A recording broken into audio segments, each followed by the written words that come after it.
Welcome to Pediatric Case Review. Today we will explore quadriplegia in children, focusing on recognition, assessment, and management approaches. This introductory overview is designed for healthcare professionals seeking to enhance their understanding of this challenging condition. Consider this case of a 5-year-old boy who presents with sudden inability to move all 4 limbs following a diving accident. Which initial symptom is least likely in traumatic pediatric quadriplegia? A. Respiratory distress. B. Loss of sensation below injury. C. Bowel or bladder dysfunction. D. Severe headache without neck pain. The correct answer is D. Severe headache without neck pain. Patients with traumatic quadriplegia typically present with respiratory distress due to diaphragmatic involvement, sensory deficits below the level of injury, and autonomic dysfunction affecting bowel and bladder control. Neck pain is usually prominent with trauma, and isolated severe headache without neck pain suggests alternate diagnoses. Which condition is the most common non-traumatic cause of quadriplegia in children? A. Transverse myelitis. B. Guillain-Barré syndrome. C. Spinal cord tumor. D. Multiple sclerosis. Consider the different inflammatory, infectious, and neoplastic causes that can lead to tetraplegia in the pediatric population. The correct answer is B. Guillain-Barré syndrome. This acute inflammatory demyelinating polyneuropathy is the most common cause of acute flaccid paralysis in children worldwide. It typically presents with ascending paralysis and may progress to quadriplegia. Transverse myelitis and spinal cord tumors are less common, while multiple sclerosis rarely presents initially with quadriplegia in children. A 7-year-old presents with a C5 spinal cord injury. Which physical finding would you expect on examination? A. Normal hand function. B. Preserved biceps reflex. C. Strong triceps function. D. Normal lower extremity sensation. The correct answer is B. Preserved biceps reflex. In a C5 spinal cord injury, the biceps reflex remains intact as it's innervated by the C5 and C6 nerve roots. Hand function is impaired, triceps function is weak or absent as it's innervated primarily by C7, and sensation below the level of injury is affected, including the lower extremities. Understanding neurological levels is crucial for accurate assessment of spinal cord injuries. A 10-year-old with complete quadriplegia at T1 level develops sudden hypertension, bradycardia, and diaphoresis above the level of injury. What is the most likely diagnosis? A. Anxiety attack. B. Autonomic dysreflexia. C. Seizure activity. D. Medication side effect. The correct answer is B. Autonomic dysreflexia. This is a potentially life-threatening condition that occurs in patients with spinal cord injuries at T6 level or above. It's characterized by a sudden, uncontrolled sympathetic response to noxious stimuli below the level of injury, resulting in severe hypertension, bradycardia, and diaphoresis above the injury level. Common triggers include bladder distension, bowel impaction, skin pressure, and infection. Immediate identification and treatment are essential. Which pathophysiological mechanism contributes most to secondary injury in pediatric spinal cord trauma? A. Initial mechanical compression. B. Excitotoxicity from glutamate release. C. Cortical reorganization. D. Demyelination from autoantibodies. The correct answer is B. Excitotoxicity from glutamate release. While the initial mechanical compression causes primary injury, the secondary injury cascade often results in more extensive damage. After trauma, excessive glutamate release leads to calcium influx into neurons, triggering cell death. This excitotoxicity, along with inflammation, free radical production, and microvascular dysfunction, expands the injury zone. This understanding has led to research on neuroprotective strategies targeting these secondary mechanisms. A 4-year-old presents with progressive quadriparesis over 2 weeks with no history of trauma. Which initial imaging study is most appropriate? A. Plain radiographs. B. CT scan. C. MRI of whole spine. D. Ultrasound of spine. The correct answer is C. MRI of whole spine. In non-traumatic, progressive quadriparesis, magnetic resonance imaging of the entire spine is the gold standard initial investigation. It provides excellent visualization of the spinal cord, nerve roots, meninges, and surrounding structures without radiation exposure. MRI can identify inflammatory lesions, tumors, vascular malformations, and congenital abnormalities that may be causing cord compression or myelopathy.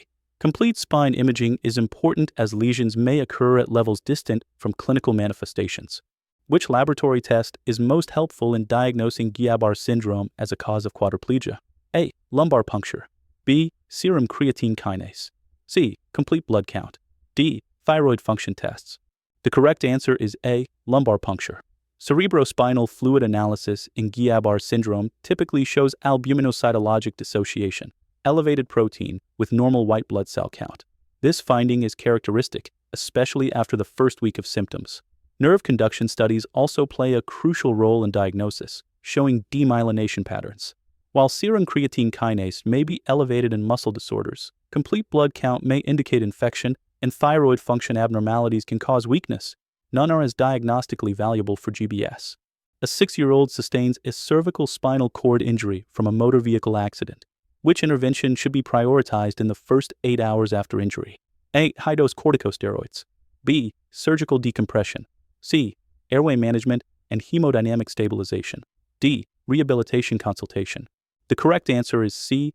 Airway management and hemodynamic stabilization. The initial management of acute spinal cord injury follows trauma principles with airway, breathing, and circulation as priorities. Children with cervical injuries often require intubation due to diaphragmatic involvement. Maintaining adequate blood pressure is critical to prevent hypoperfusion and secondary cord damage. While surgical decompression may be needed urgently, it follows stabilization. Corticosteroid use remains controversial in pediatric SCI, and rehabilitation planning comes after acute management. Which intervention is most important for preventing complications in a child with chronic quadriplegia? A. Regular pressure relief and position changes.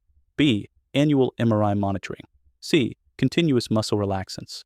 D. Restricted fluid intake. The correct answer is A. Regular pressure relief and position changes.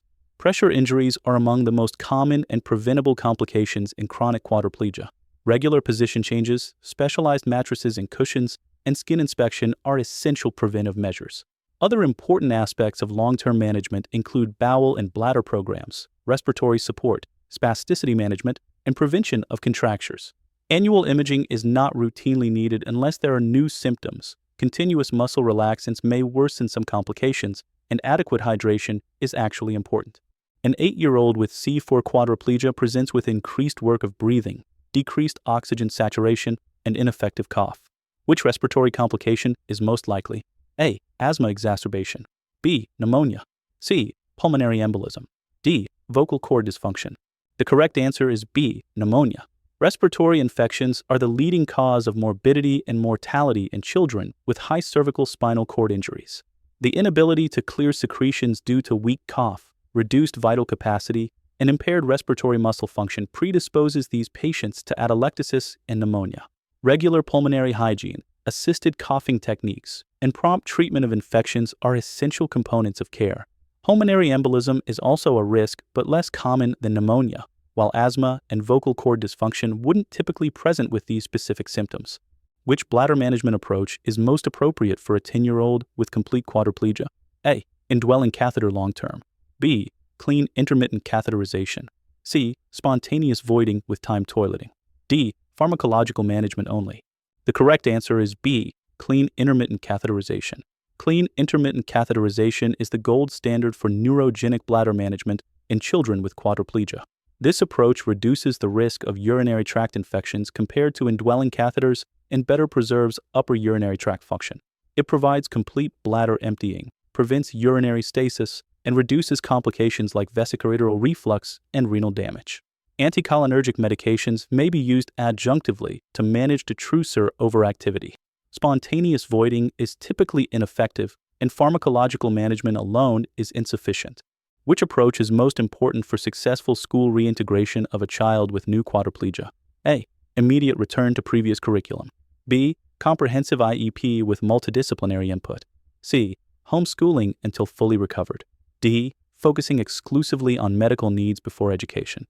The correct answer is B. Comprehensive IEP with multidisciplinary input. A well-designed, individualized education plan that addresses physical accessibility, adaptive technology, healthcare needs, and educational accommodations is essential for successful school reintegration. This requires input from medical providers, therapists, educators, family, and the child when appropriate. Early planning for school return should be part of rehabilitation, as education is critical for cognitive development, social interaction, and psychological well-being. Balancing medical and educational needs simultaneously, rather than sequentially, promotes better outcomes. Which assistive technology would be most beneficial for a 12-year-old with C3 quadriplegia who has good cognitive function? A. Standard manual wheelchair. B. Speech-to-text software with eye-tracking device. C. Basic smartphone.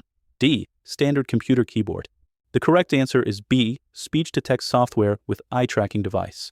For a child with high cervical quadriplegia at C3 level who lacks upper extremity function but has preserved cognition, eye-tracking technology with speech-to-text capability provides crucial access to communication, education, and environmental control. This technology allows independent expression, schoolwork completion, and social interaction. A power wheelchair with sip-and-puff or head control would be needed rather than a manual chair. Standard smartphones and keyboards would not be usable without extensive modifications and adaptive interfaces. Which emerging therapy shows the most promise for functional recovery in pediatric complete quadriplegia? A. Epidural stimulation.